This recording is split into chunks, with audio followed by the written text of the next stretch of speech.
I mean, if you consider how these things happen in sort of very slow increments. If somebody had said to me when I was 10 years old sitting at school that, you know, when you're an adult, you'll be paying for stuff by your telephone and your telephone will be in your hand, you'll be listening to the radio on your telly, you'll be watching the telly on your phone, and all that goes with it, you'd have thought they'd arrived from the land of the fabled banana. But that's where we're at. And today, cashless society. Banks and building societies that are closing branches will be required, though, to ensure that people still have access to cash. These are new rules that come from the UK's financial watchdog. That's the FCA, the Financial Conduct Authority.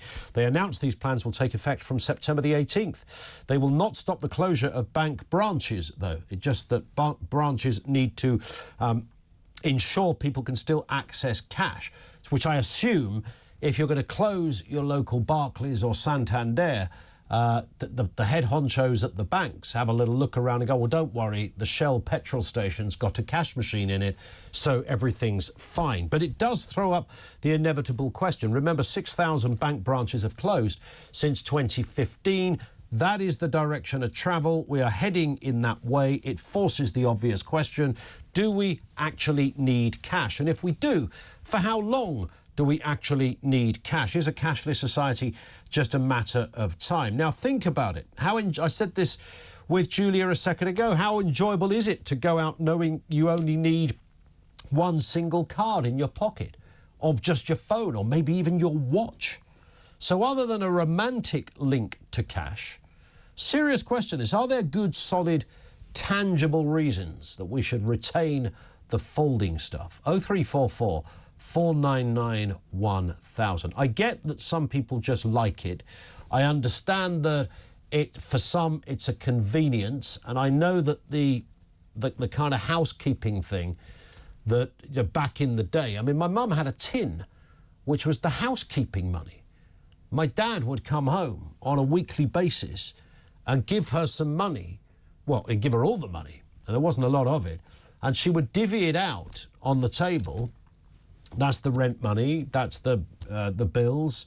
And there was a little tin, it was an old tea caddy. I reckon half the country on council estates probably had exactly that.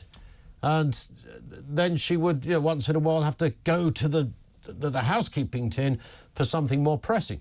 And I know there are some people who still like to work out their finances in that way, either because they are technophobes, maybe for good reason, or they just don't like technology. For others, it's absolutely imperative that that's the most efficient way of knowing how to balance the books, to be able to physically see the money. There's £22.50. That's going to be for the lecky. Then there's some money there for the council tax. There's a bit more money for the rate. Blah, blah. The list goes on. Are there tangible reasons? I mean, what I've said there are really just kind of romantic as they are. They wouldn't be considered in a court of law as essential. People would just get used to a new way of doing things. But are there really good, solid reasons to keep cash? Things that you can think of that actually that would not work if you didn't have cash. You might like it, it might be desirable. Once in a while, you'll pay somebody a few quid in cash because you can get a better rate on something. But for how much longer? So are we heading towards a cashless society? Is that a danger or a no-brainer?